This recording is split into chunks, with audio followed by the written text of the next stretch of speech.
India லெவல்ல பார்த்தோம்னா திரு நிதிஷ்குமார் அவர்களே இந்தியா கூட்டணி ஃபார்ம் பண்ண ஒரு முக்கியமான நபரா இருந்தவர். அவரே வெளியில வந்து தேசிய ஜனநாயக கூட்டணியில சேர்ந்தார். எடப்பாடியார் மேல இருக்கிற விருப்பு வெறுப்புகளை அவருக்கு எப்படி வெளிப்படுத்துறதுன்னு தெரியல. சோ இதுதான் வந்து எலெக்ஷன் ஃபீவர்னு சொல்லணும். முக்குளத்தோரோட தலைவர்கள் நானும் திரு ஓபிஎஸ் அவர்களும் எங்களை இழிவுபடுத்துறாங்க. எடப்பாடியார் அவர்கள் முக்குளத்தோரோட எதிரி. என்டிஏ அலையன்ஸ் ஒரு பக்கம், தேசிய ஜனநாயக கூட்டணி அலையன்ஸ் ஒரு பக்கம், திமுக அலையன்ஸ் ஒரு பக்கம். இதுதான் இருமுனை போட்டின்ற இருக்கிறப்போ இன்னைக்கு திமுகவோட கொடுங்கோல் ஆட்சியில இன்னைக்கு தமிழ்நாடு சீர்குலைஞ்சிருக்கு. இவ்வளோ ஒரு ஸ்ட்ராங் அப்போசிஷன் வந்த போது கூட அவர் தன்னோட தலைமையில தன்னோட பிடியில ஸ்ட்ராங்கா நிக்கிறாரு. சோ இது ஒரு நல்ல தலைவருக்கான ஒரு அறிகுறி. இன்னைக்கு திரு விஜய் அவர்களோட பாணியிலேயே சொல்லணும்னா, ஒரு மூவில ஒரு சீரியஸா சீன் போயிட்டு இருக்கோம், அப்பப்போ காமெடி பண்ணிட்டு போக ஒருத்தர் வருவாங்க. அப்படிதான் திரு விஜய் அவர்கள் இன்னைக்கு. ஒரு மிகப்பெரிய ஒரு மூத்த அரசியல்வாதி விஜய் அவர்கள் இப்பதான் கட்சி துவங்கி இருக்காரு. அப்படி இவரோட கூட்டணி வச்சா இவருடைய மக்களுடைய மனநிலை எப்படி இருக்கும்? அவர் வந்து தாம் மதிப்பையே குறைச்சுக்கிறாரோன்னு தோணுது. ரிஃப்ளெக்ட் நேயர்களுக்கு வணக்கம். இன்று நாம் சந்திக்க இருக்கக்கூடிய சிறப்பு விருந்தினர் பாஜகவை சேர்ந்த திருமதி பிரியாஸ்ரீ அவர்கள். அவர்களை வரவேற்று நிகழ்ச்சிக்குள் செல்வோம். மேம் வணக்கம். மேம் வணக்கம். மேம், தேசிய ஜனநாயக கூட்டணியில சிறிய கட்சி முதல் பெரிய கட்சி வரை இருக்கு. தொடர்ந்து நம்ம கூட்டணியில வந்து அங்கம் வகிச்சுட்டு வந்த டிடிவி தினகரன் அவர்கள் திடீரென பல்வேறு குற்றச்சாட்டுகளை சொல்லிட்டு வெளியேறி இருக்காரு. இதை நீங்க எப்படி பாக்குறீங்க? அவரால் அந்த கூட்டணிக்கு இழப்பா இல்லையா? தேசிய ஜனநாயக கூட்டணின்றது வந்து ஒரு வலுவான கூட்டணியா என்னைக்குமே இருந்திருக்கு, இன்னைக்கும் இருக்கு. அந்த கூட்டணியில ஒரு கட்சி சேரறதும் வெளியில வர்றதும் அந்த தனிப்பட்ட கட்சியோட தனிப்பட்ட தலைவரோட ஒரு பொறுப்பு, ஒரு முடிவா இருக்குமே தவிர இதுக்கு வேற யாரும் பொறுப்பே ஏற்க முடியாது. இந்தியா லெவல்ல பார்த்தோம்னா திரு நிதிஷ்குமார் அவர்களே இந்தியா கூட்டணி ஃபார்ம் பண்ண ஒரு முக்கியமான நபரா இருந்தவர். அவரே வெளியில வந்து தேசிய ஜனநாயக கூட்டணியில சேர்ந்தாரு. அது ஒரு முக்கியமான அரசியல் நிகழ்வு பார்த்தோம். அதே மாதிரி தமிழ்நாட்டுல பார்த்தோம்னா அதிமுக கூட மக்களவை தேர்தலுக்கு முன்னாடி வெளியேறினாங்க, இப்ப இணைஞ்சிருக்காங்க. ஸோ இது வந்து அந்தந்த தனி கட்சியோட தனிப்பட்ட சுதந்திர முடிவை தவிர பாஜக யாரையும் போய் இழுத்துட்டு நீங்க வலு கட்டாயமா நீங்க கூட்டணியில இருங்கன்னு சொல்ற கட்சி இல்ல. திரு அமித்ஷா அவர்களே சென்னை வந்தப்போ அதிமுக இந்த கூட்டணியில இணையறப்போ அவர் என்ன சொன்னாரு? பாஜகவோட கூட்டணியில இருந்தாலும் அதிமுகவோட உட்கட்சி விவகாரத்துல நாங்க தலையிட மாட்டோம். திரு அமித்ஷா அவர்கள் இந்தியால one of the important political leaders, இந்தியால ஒரு மிகப்பெரிய அரசியல் தலைவர். அப்படின்றவரே அப்படி ஒரு பெருமை மிகுந்த ஒரு ஸ்டேட்மெண்ட் விட்டுருக்காரு. இன்னைக்கு பாஜகவோட மாநில தலைவர் திரு நயினார் நாகேந்திரன் அவர்கள் பாஜக தமிழ்நாட்டை பொறுத்த வரைக்கும் அவர் தான் நம்பர் 1 பொசிஷன்ல இருக்காரு. அப்படி இருக்கிறவரு தன்னோட தலைமைக்கு ஏற்று நடக்கணுமா வேண்டாமா? அவர் தலைமை என்ன சொல்றாங்களோ, கட்சிக்கு என்ன நல்லதோ, தன்னோட பொறுப்புல இருந்து ஒரு தலைவரா தான் எப்படி செயல்படணுமோ அப்படி செயல்பட்டுட்டு இருக்காரு. அவர் ஒரு கரெக்டா போயிட்டு இருக்காரு அவரோட ரூட்ல. ஆனா பாஜக முன்னாள் தலைவர் அண்ணாமலை வந்து இந்த கூட்டணி சலிப்பு தருவது அப்படின்ற ஒரு வார்த்தையை பயன்படுத்தி இன்னைக்கு பேசியிருக்காரு. அதே போல பாஜக இந்நாள் தலைவர் வந்து திரும்பவும் வந்து ஒரு கூட்டணி அமைப்பார் என்ற ஒரு ஆதரவு மனநிலையோடவே பேசியிருக்காரு. இவங்க 2 பேருக்கு இடையில ஏதோ முரண்பாடு ஏதாவது இருக்குங்களா? அதாவது இன்னைக்கு வந்து பாஜகல பார்த்தோம்னா, பாஜகன்றது வந்து ஒரு மாநில கட்சி இல்ல, ஒரு தேசிய கட்சி, ஒரு ஸ்ட்ராங்கான கட்சி. அப்படின்றவங்க வந்து பல தேர்தல்களை சந்திச்சவங்க, பல தலைவர்களை பார்த்தவங்க. இன்னைக்கு பாஜகல ஒரு குரலா இருக்கிற கூடியவங்கன்னா அவங்க ஒரு ஸ்ட்ராங்கான ஆளை தான் சூஸ் பண்ணுவாங்க. ஸோ இன்னைக்கு வந்து பாஜக தலைவர்களுக்குள்ள ஒரு ஒருமித்த கருத்து இருக்கு. அவங்க எல்லாருமே ஒருமித்த தேர்தலை நோக்கி பயணிச்சுட்டு இருக்காங்க.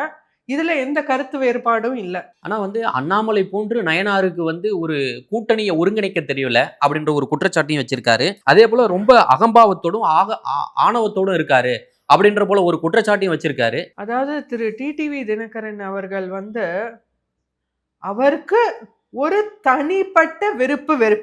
எதுல? எடப்பாடி பழனிசாமி அவர்கள் மேல இன்னைக்கு திரு நயினா நாகேந்திரன் அவர்கள் இன்னைக்கு வெளிப்படையா எடப்பாடி பழனிசாமி அவர்களை விமர்சனம் செய்ய மாட்டேங்கிறாரு, தன்னோட வீட்டு விருந்துக்கெல்லாம் கூப்பிடுறாரு, இப்படின்ற மாதிரி சில விருப்பு வெறுப்புகள் தனிப்பட்டு அவருக்கு எடப்பாடியார் மேல இருக்கிற விருப்பு வெறுப்புகளை அவருக்கு எப்படி வெளிப்படுத்துறதுன்னு தெரியல. ஸோ இதுதான் எலெக்ஷன் ஃபீவர்னு சொல்லணும்.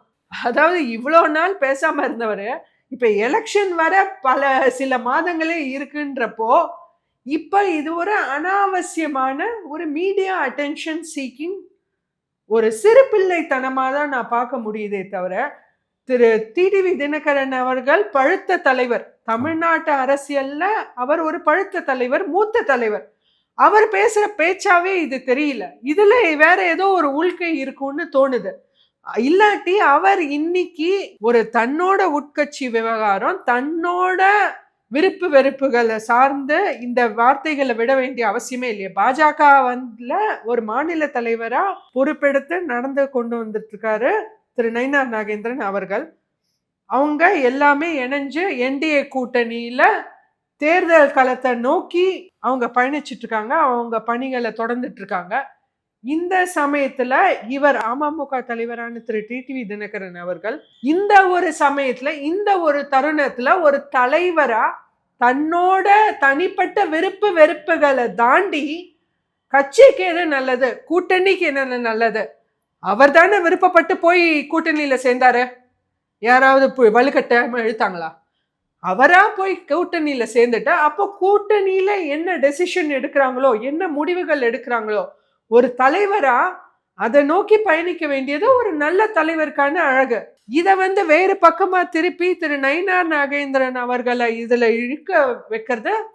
அவர் வேற கட்சி தலைவரா இருக்காரு, அவரை நீங்க ஏன் எங்க கட்சியில நீங்க தலையிடல அப்படின்னு கேட்கறது ஒரு இதை பார்த்து சிரிக்கிறதா என்ன பண்றது ஒரு காமெடியா இருக்கு. எனக்கும் அதான் மேம் கேள்வி. ஏன்னா பாஜகவுடைய கூட்டணியை பொறுத்த வரைக்கும் மத்திய தலைமை தான் அதை நிர்ணயிக்கிறதா சொல்றாங்க. கடந்த காலில் பாஜகவுடைய மூத்த தலைவர்களான எச் ராஜா, வானதி சீனிவாசன் போன்றவர்களே தெரிவிச்சிருக்காங்க. ஆனா இவர் தொடர்ந்து நாயனார் மீது டார்கெட் பண்ணி சொல்ல வேண்டிய அவசியம் என்ன மேம்? அதாவது திரு நயினார் நாகேந்திரன் அவரை பார்த்தோம்னா ஒரு பெருமை மிகுந்த தலைவர். அவர் திரு டிடிவி தினகரன் அவர்களுக்கு நம்பிக்கைக்குரியவரா இருந்திருக்காரு. ஸோ இதெல்லாம் அவர் டிடிவி தினகரன் அவர்கள் யோசிச்சு பார்க்கணும். திரு ஓபிஎஸ் அவர்கள் என்டிஏ கூட்டணி விட்டு வெளில போகும்போது கூட திரு நயினார் நாகேந்திரன் அவர்கள் தான் உதவிக்காரன் நீட்டினாரு. நான் அமித்ஷாஜி அவரோட பேசுறதுக்கு தயார் பண்றேன், மீட்டிங் அரேஞ்ச் பண்றேன், நீங்க வாங்க கூட்டணியில் திரும்பி வாங்கன்னு சொல்லி உதவிக்காரன் நீட்டின அவ்வளோ ஒரு பெருமை மிகுந்த தலைவரை அவர் இன்னைக்கு ஒரு பதவி வகிச்சிட்டு இருக்காரு. பாஜகல ஒரு நம்பர் 1 தமிழ்நாட்டில் நம்பர் 1 போஸ்ட்ல இருக்கும்போது இது திரு டிடிவி தினகரன் அவர்களுக்கு பொறுக்கல. இத வேற விதமா எப்படி சித்தரிக்க ட்ரை பண்றாருன்னா, சமுதாயத்தை முன்னெடுத்து இங்க அதை கொண்டு வர வேண்டிய அவசியமே இல்லையே.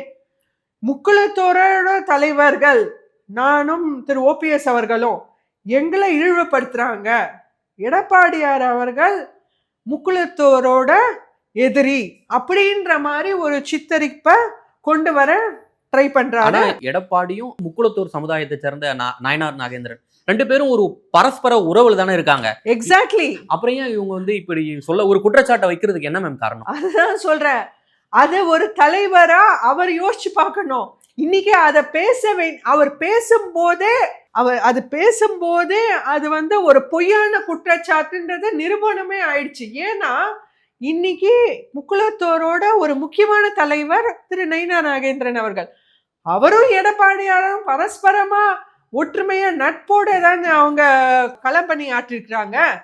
இன்னைக்கு எலெக்ஷன் ஒரு தலைவர்ன்றது என்ன, நம்ம விருப்பு வெறுப்புகளை தாண்டி ஒரு எலெக்ஷன் ஒரு தேர்தல்னு வருது. நாளைக்கு நம்ம மக்களுக்கு என்ன தேவை, நாளைக்கு தமிழ்நாட்டுக்கு என்ன தேவை, அதை நோக்கி பயணிக்கணும். நெக்ஸ்ட் இன்னைக்கு பார்த்தோம்னா இன்னைக்கு இருமுனை போட்டியே, யாரு என்ன சொன்னாலும் இருமுனை போட்டி தான். இன்னைக்கு என்டிஏ அலையன்ஸ் ஒரு பக்கம், தேசிய ஜனநாயக கூட்டணி அலையன்ஸ் ஒரு பக்கம், திமுக அலையன்ஸ் ஒரு பக்கம்.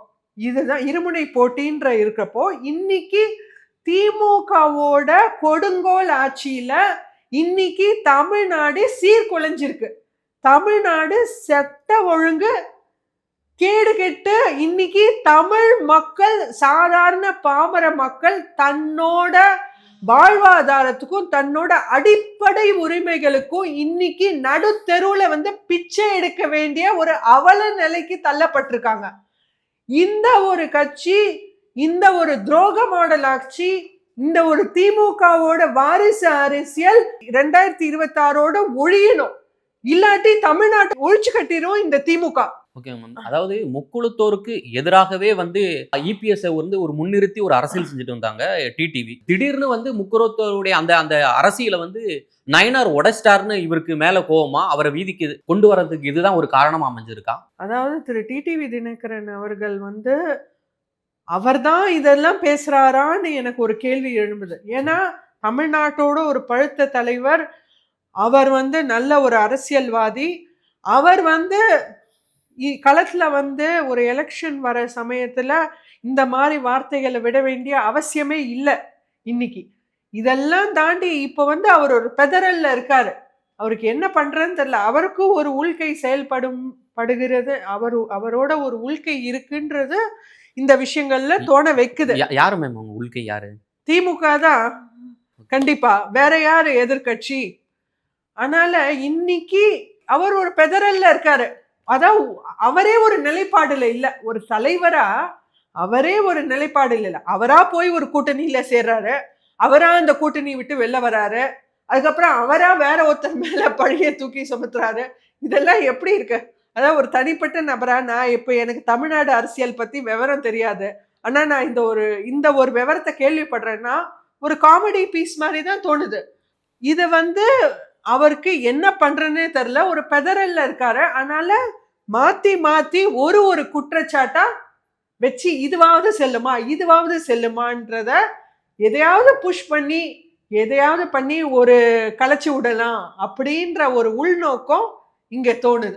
இந்த இடத்துலதான் திரு நயினார் நாகேந்திரன் அவர்களை ரொம்ப பாராட்டணும். அவரோட லீடர்ஷிப்பை, அவரோட தலைமையை ரொம்ப பாராட்டணும். ஏன்னா இந்த ஒரு விஷயம், இவ்வளோ ஒரு ஸ்ட்ராங் அப்போசிஷன் வந்த போது கூட அவர் தன்னோட தலைமையில தன்னோட பிடியில ஸ்ட்ராங்கா நிக்கிறாரு. ஸோ இது ஒரு நல்ல தலைவருக்கான ஒரு அறிகுறி. அதே மேம், தேசிய ஜனநாயக கூட்டணியை பொறுத்த வரைக்கும் ஒரு 10 ஓட்டு இருக்கிற ஒரு கட்சியை கூட அரவணைத்து செல்லுது. இந்த சூழல்ல டிடிவி தினகரன் இப்படி பேசுறதுக்கு என்ன காரணம்? அதே போல அவர் இன்னைக்கு செய்தியாளர்களை சந்திச்சிருக்காரு. விஜய் குறித்து ஒரு கேள்வி எழுப்புறாங்க செய்தியாளர். அவரை விமர்சிக்க ஏன் காரணம்? அவரும் விஜயகாந்த் போன்று வர வாய்ப்பு இருக்கு அப்படின்ற போல ஒரு பாசிட்டிவான பதில சொல்றாரு. அதாவது திமுக அதிமுகவை தாண்டி விஜய் ஒரு 3வது புள்ளியா வச்சு இவர் அரசியல் செய்ய விரும்புறாரா? அதாவது இன்னைக்கு நல்ல ஒரு பாயிண்ட். முதல் பாயிண்ட் வருவோம். திரு டிடிவி தினகரன் அவர்கள் சொல்லியிருக்காரு, திரு நயினார் நாகேந்திரன் அவர்களுக்கு செலக்டிவ் அம்னீஷியா அப்படின்ற ஒரு வார்த்தை யூஸ் பண்ணியிருக்காரு. நீங்க சொன்ன மாதிரி திரு நயினார் நாகேந்திரன் அவர்கள் இன்னைக்கு பார்த்தோம்னா அவர் தலைமை எடுத்ததுலேருந்து எல்லா கட்சியும் அரவணைச்சு எல்லாரையும் பரஸ்பரமா கொண்டு போகக்கூடிய ஒரு தலைவர். பாஜகல எல்லா தலைவர்களோட அவருக்கு கள விவரம் நல்லாவே தெரியும், கூட்டணி கணக்குகள் நல்லாவே தெரிஞ்சவர், சாணக்கியத்துடன் நடக்கக்கூடிய ஒரு நல்ல ஒரு தலைவர், ஒரு எஃபிஷியன்ட் லீடர் இன்னைக்கு திரு நயினார் நாகேந்திரன் அவர்கள். ஸோ அவர் நீங்க சொன்ன மாதிரி ஒரு 10 ஓட்டு வரக்கூடிய கட்சியை கூட வரவேற்கணும், கூட்டணியில சேர்த்துக்கணும்னு நினைக்கக்கூடியவர். அவர் எப்படி ஓபிஎஸ்ஸையும் அமமுகவையும் வெளில போவேன்னு சொல்லுவாரு. அதே இன்னொரு ஒரு சைட்ல வந்தோம்னா இப்படி பல பழுத்த தலைவர்கள் பேசக்கூடிய ஒரு நேரத்துல எனக்கு சிரிப்பா வருது. இவர் டிடிவி தினகரன் அவர்கள், I mean really he is out of his mind to bring தாவேகாவோட விஜய் அவர்களை இங்க குறிப்பிடறதுக்கு அவருக்கு குறைச்சு மதிப்பிடாதீங்க அப்படி சொல்றாரு அவரு. அதாவது இது ஒரு காமெடி பீஸா இருக்கு. இன்னைக்கு திரு விஜய் அவர்களோட பாணியிலேயே சொல்லணும்னா, ஒரு மூவி இருக்குன்னா ஒரு மூவில ஒரு சீரியஸா சீன் போயிட்டு இருக்கோம், அப்பப்போ காமெடி பண்ணிட்டு போக ஒருத்தர் வருவாங்க. அப்படிதான் திரு விஜய் அவர்கள் இன்னைக்கு களத்துல அப்பப்ப தலையை காமிச்சிட்டு போறாரு. ஆடிக்கு ஒரு வாட்டி, அம்மாசைக்கு ஒரு வாட்டி. அவரை போய் ஒரு அரசியல் தலைவரா மதிச்சு இதெல்லாம் என்னங்க காமெடி? இதெல்லாம் ஏத்துக்கவே முடியல. திரு டிடிவி தினகரன் அவர்களுக்கு இது அழகே இல்லை இதை பத்தி பேச. இவர் ஒரு மிகப்பெரிய ஒரு மூத்த அரசியல்வாதி, விஜய் அவர்கள் இப்பதான் கட்சி துவங்கியிருக்காரு, இப்பதான் தேர்தலை சந்திக்க போறாரு. அப்படி இவரோட கூட்டணி வச்சா இவருடைய மக்களுடைய மனநிலை எப்படி இருக்கும்? இவர் வந்து எப்படி அவர்களுடைய தொண்டர்கள் எப்படி பார்ப்பாங்க? அதாவது இன்னைக்கு வந்து அவர் வந்து தன்னையே தான் மதிப்பையே குறைச்சுக்கிறாரோன்னு தோணுது. ஏன்னா இன்னைக்கு ஒரு கட்சி ஆரம்பிச்சு தமிழ்நாட்டுல ஒரு தலைவரா வருதுன்றது ஒரு சாதாரண விஷயம் இல்ல. அப்படி ஒரு அமமுக கட்சியை ஆரம்பிச்சு இவ்வளோ வருஷம் அந்த கட்சியை ஒரு தலைமை வச்சு கொண்டு வந்தவர் ஒரு டிடிவி தினகரன் அவர்கள், மரியாதைக்குரியவர். அப்படிப்பட்டவர் இன்னைக்கு நேத்து கட்சி தொடங்கி இன்னும் களத்திலேயே இறங்காத திரு விஜய் அவரை வந்து ஒப்பிட்டு பேசுவதுன்றது வந்து இருக்கிறதுலயே பெரிய முட்டாள்தனம். தானே தன்னை குறைச்சுக்கிறாரு. அதான் சொன்னேன், இது வந்து அவர்கிட்ட இருந்து வர வார்த்தைகளாவே தெரியல. திரு டிடிவி தினகரன் அவர்கள் பேசக்கூடிய வார்த்தைகளே இல்ல. இதுல வேற ஒரு கை உள்ள ஓங்கி இருக்கு. அவர் பேசுற வார்த்தையே இல்ல.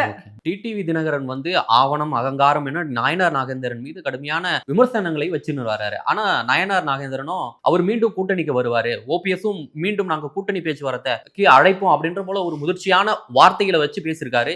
அவருடைய இந்த முதிர்ச்சியான வார்த்தைகள் டிடிவி தினகரன் கிட்ட எத்தகைய தாக்கத்தை ஏற்படுத்தும்? மீண்டும் வர அவர் வாய்ப்பு இருக்குங்களா? அதாவது டிடிவி தினகரன் அவர்கள் திருப்பியும் மீண்டும் வந்தா அவருக்கு நல்லது, அமமுகக்கு நல்லது. இங்கேதான் அவர் ஒரு நல்ல தலைவரா இல்லையான்றது இந்த ஒரு விஷயம் இப்ப சொன்னீங்க பாத்தீங்களா, இந்த ஒரு விஷயம் தான் நிர்ணயிக்கும். திரு நயினார் நாகேந்திரன் அவர்கள் இப்படிப்பட்ட ஒரு கஷ்டமான சூழ்நிலையிலையும் தன்னை ஒரு நல்ல தலைவரா ப்ரூவ் பண்ணிட்டாரு. இப்போ ball is in TTV Dhinakaran's court. Ball is in is court. இப்ப அவர் ஒரு நல்ல தலைவரான்னு ப்ரூவ் பண்ண வேண்டிய தருணத்துல இருக்காரு. என்ன பண்ணுவாருன்னு பொறுத்து இருந்து பார்ப்போம். ரொம்ப நன்றி மேம். ரொம்ப ஆரோக்கியமான விவாதங்களை உங்களுடன் பேசியதற்கு ரொம்ப மகிழ்ச்சி மேம். நல்லதுமா.